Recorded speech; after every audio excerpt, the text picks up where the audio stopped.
Piezoelectric. So, Martinica. which is why you don't really want to be cremated. You actually want to be buried. Oh, It should be. That's what you think I anyway. didn't know that. Yeah. Because all our family opts for cremation because My they don't mother want to too. take up Yeah. valuable land and we just throw them in the buffalo. Burnt cab there. Yeah, that one didn't make it.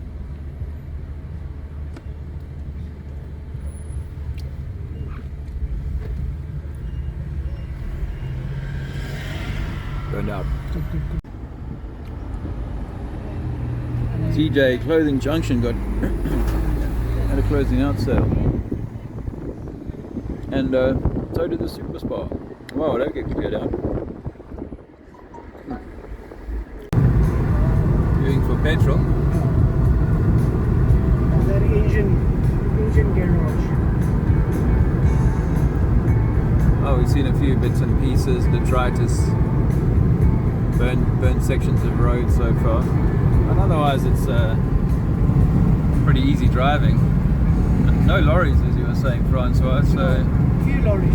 yeah, well, almost none. We just rode past one that had a security convoy, a security vehicle in front of it. So it's not like there's a lot of things moving around at the moment. You can get on by that for a week or maybe, but not longer. This is what I'm seeing more of, is lots of trucks just parked up, not on the road. Usually So that means goods aren't being moved. To see where this goes. there's usually busy highways, very quiet today. Yeah, this is the main national road from Durban to Johannesburg. But people are in shock as well.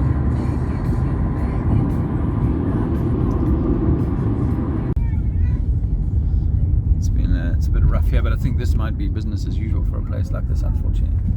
Yeah, this All is the a bit scrap. of these people live in squalor. Yeah. They don't have all services. Look at all these plastic bags.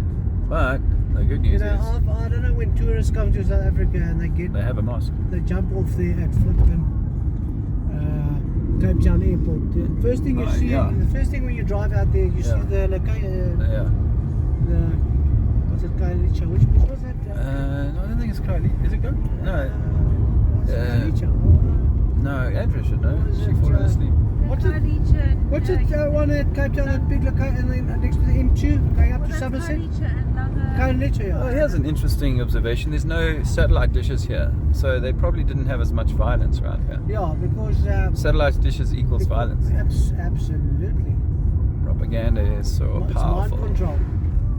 To Major Tom. You control 8 billion people's mind. You can control them. Yeah. But if you can't control the narrative, Yeah. you got a bit of a problem, you know.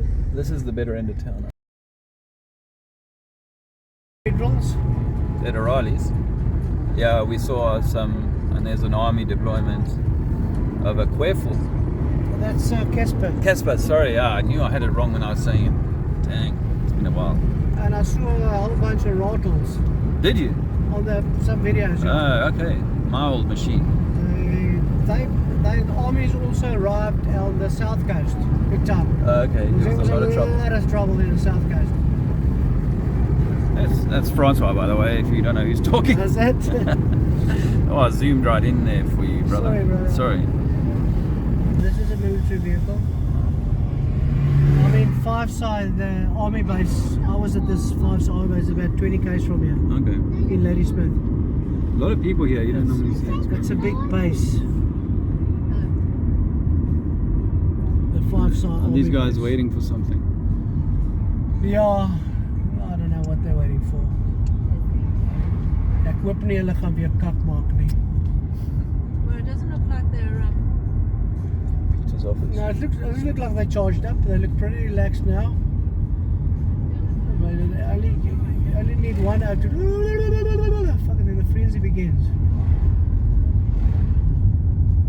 But so far, it looks like they've maybe just.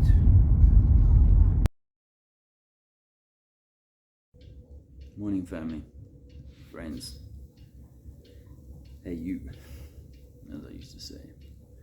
Just want to say thanks to those people who've express their concern.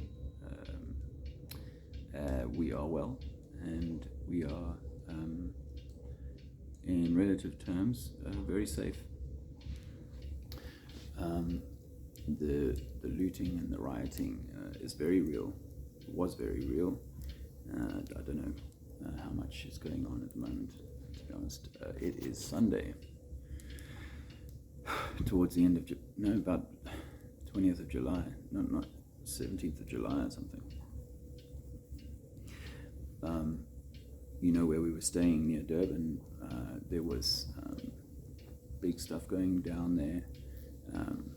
As I said, at the end of our street, there was a blockade manned with guys with serious weaponry, and some paintball guns, and air guns and things like that. But you saw a variety of tools coming out of the shed there.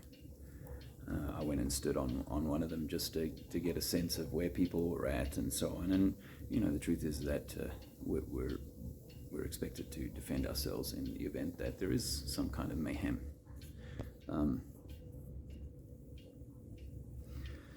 Our pal Francois, he very kindly came and picked us up the other day, and drove us out of the place when the roads had been cleared. And when we drove away from Durban, it was a 3 or 4 hour drive. All along the road that we were using, there was, every few kilometers or whatever, there'd be evidence of burnt tires and stones littering the road and so on, where there'd obviously been action.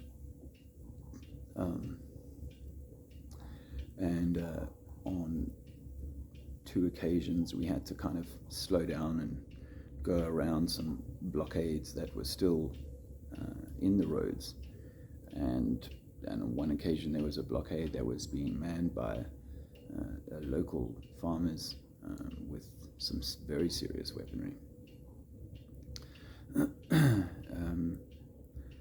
I did film some stuff. For some reason I didn't film some of the best stuff. My camera wasn't recording at the time, but like that big superstore that went viral, on fire. We went past that. It was all collapsed in.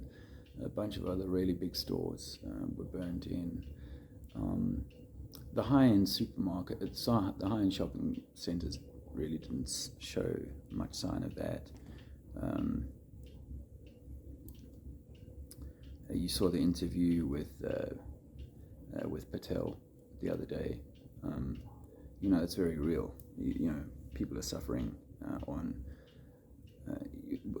just people are suffering.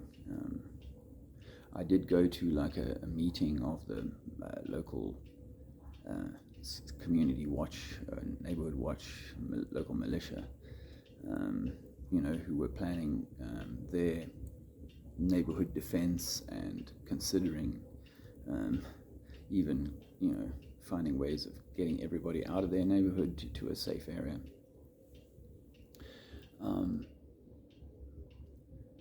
I was able to offer a little bit of something to the conversation. There was probably about 50 people, 50 men in total, mainly men. And all white, actually, except for one black guy who was a great bridge between the local African community and the white community, which is, typically some of these neighborhoods are still pretty much set up like that. But it was good that I think the overarching sense was actually what we've got to do is try and make better friends with these people on the other side of the hill, in the valley, as it were, and help them take care of themselves, because, as I was keen to express that, the vast majority of people on all sides of the valley would want to have things going peacefully. Most of them rely on the ability to get to work, earn a daily living so that they can buy food. It's harder for these folks to access food, and while some people did well in the looting spree, other people who had the credit card, as soon as the shops were open, went in and cleared as many shelves as they could. So it's 2 rounds of looting went on. And it's always a problem, isn't it, that it ends up being that, shops run out because people have gone in and bought 3 or 4 times what they normally would, and the supply chain isn't set up for that. The roads were very empty. A few trucks were running, but the majority of trucks were parked up. The town local to us, we went in there yesterday, and apparently it looked like kind of business as usual. We are, as I said, 300 miles inland and perhaps away from the worst affected areas. So very grateful to Francois for throwing the life raft out at the opportune moment. But it was very real, or it has been very real. There have been misinformation reports in the press, and I think there have been instances of people getting carried away on both sides of the fence, which has the effect of poking the beast, and certainly old programmed enmities or feelings of groups and so on that came out very clearly in the militia meeting I went to, and it felt a little bit like 1980, with that kind of white antipathy towards the black brother. So I was glad that I was there and I was able to say something. But guys are getting carried away with worried about, there's one guy was walking down the road and we chased him away with a shambuk and stuff, and it really got me annoyed, because it's like, wow, you guys are getting so fearful. I used the word, don't be so fearful. I said, this sounds like fear. You're worried about one man coming in to your neighborhood. What's one man gonna do? And if you haven't been to South Africa, most people, if they can, have large walls, or high walls, electric fences, or very sharp barbs in the top of those walls, massive dogs, and quite a few of them are tooled up, ready for action. So one man is not the threat. The threat is where you've got 30, 40, 400, a few thousand apparently in some cases. But in the main, the common sense is that, look, they tended to go for easy targets where they could strip a warehouse out of TVs, and now maybe that was all planned by the sort of more militant elements here, because of the sort of synergy, the way that things tended to go throughout across the country. So my sense is that these were possibly planned things, but they certainly wound people up. You've got these white guys going, "Oh, look, they're just, they're stealing TVs. How hungry are they?" And how I got to be at this militia meeting, because of course I'm not local to the area, was that I'd met a guy when I'd been on the Western Front. I'd met a guy who'd invited me for lunch, and he's well known in the neighborhood and was going to this meeting, took me along with him, and very Christian guy, wanted to be a preacher and may still start his own church kind of guy,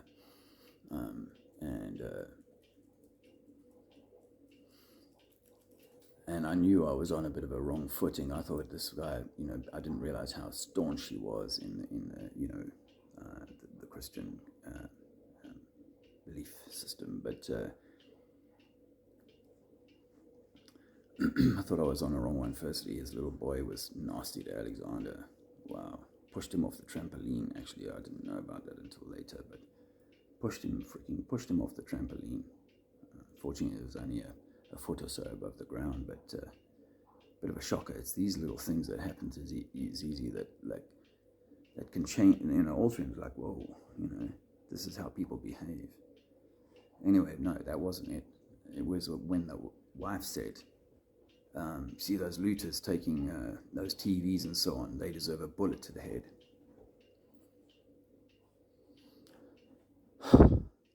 And it's a crazy thing, isn't it, is that we are so concerned about the corporation who is now going to have to write off in a little paper exercise. I'm not saying there aren't, mom and pop businesses that didn't get hit, but in the main, what I saw was, as we were driving, was the windows were smashed in for mom and pop places, and there were some clothing shops, for example, cleared right out and so on. But these big burnings had tended to happen to, well, sometimes migrant businesses and sometimes these big corporations. And in a world in which these material goods being stolen from a dead entity, a corporation, warrants a bullet in the head from a God-fearing Christian, you know that we're in a mess. Because in the main, and I'm not speaking in defense of the rioting and looting and so on, although it happens wherever, but in the main, people are hungry here. People are desperate for work. People just want work. They just want to work, and they just want to be able to keep their families warm and fed. And yet we are crying over some flat screen TVs being stolen from a nameless corporation. When it comes to the destruction of the mom and pop business, I think that the last year and a half of Crazidity 19 has killed a lot more people. The dog's just having a shit right here. Sorry. I couldn't help myself. That is a surprise. Anyway, I'm sitting by this fire. I made myself a fire. Got up. It's cold at the moment inland, much more so than down at the coast. But speaking down to the coast,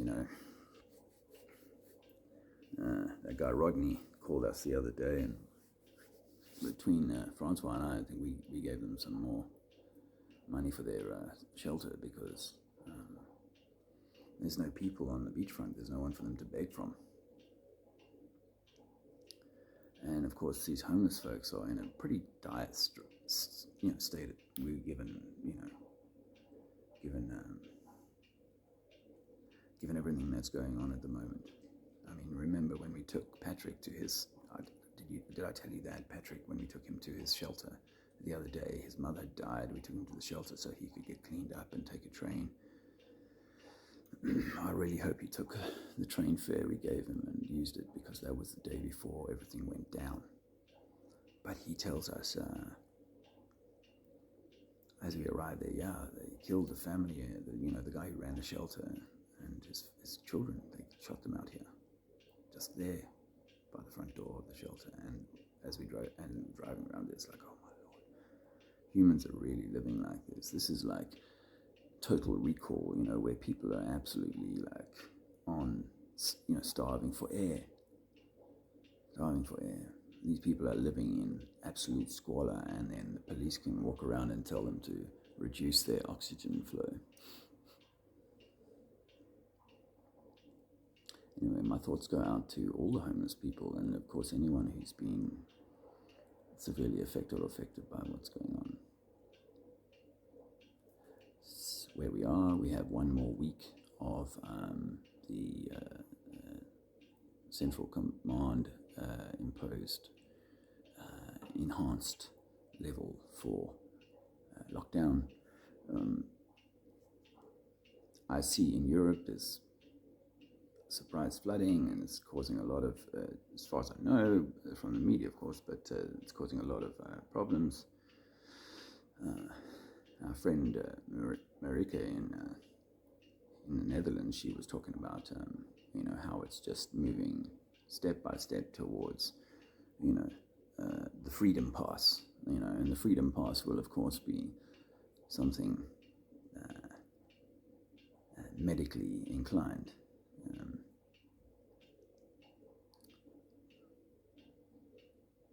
So, you know, I think we can stare at the headlights, guys, and watch the train steaming towards us. Because, you know, people are kind of caught up here with the current firestorm. I hope it abates, but, you know, and maybe it does. Maybe this was just for a pressure point, just to create a moment of inward or outward fear, you know, and it's timed to send that bolt of negative energy into the system from the local area. But it's happening obviously in other theaters, you know, and does it mean that this is going to keep rolling on? But there is always the other bigger agenda rolling out in play. So we can either keep staring at the headlights, or we do the good work, you know, the preparation, the self-preparation, the inward preparation. You know, I've been very much on the defensive, kind of trying, how do I keep my family afloat? And I'm grateful. I was meaning to bring a list of the Patreons, because I'm very grateful to you. I will read those names soon, I promise, and the names of the people who've been, you know, recently gifted us some with some support. I really appreciate that.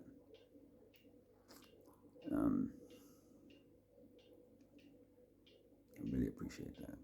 We really appreciate that. I'm not sure what we're doing next, to be honest with you. This, you know, the next 24 hours for me is still, you know, where am I going to be? But my feeling is like, when I feel, you know, because it has been a little bit,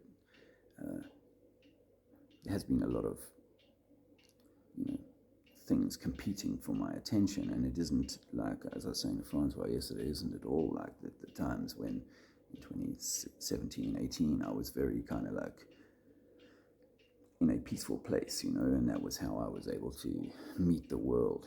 But in later times, I've been in a more frantic place, and it's harder to meet the world in a loving, balanced, harmonious way when you're in that state, which is why we're all being pulled into all of this dissonance right now, arguing, family, fighting over who should and shouldn't stab themselves in the arm, all the ridiculousness of everything that's going on.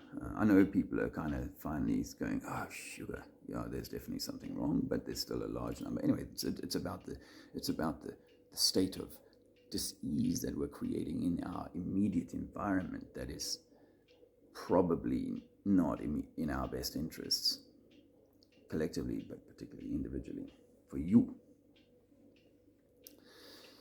So I'm trying to do some stretching this morning, and as I said, I've taken the time to light a fire and, you know, have a nice warm start and not feel like I'm under, you know, like my whole life is, because this is it, you know, moving from place to place, week to week, and your life is never stable, you know, and it's never kind of like natural. So I'm encouraging us all to be working towards that, inward, quiet, despite the madness around us, because it's likely to go on. And we need that new stream. We need people to be, how about my hair this morning? We need that new stream of consciousness to be flowing. Morning, but I was just making a quick video. Anyway, I'm going to say goodbye for now. And I will talk again very soon. It's cool, but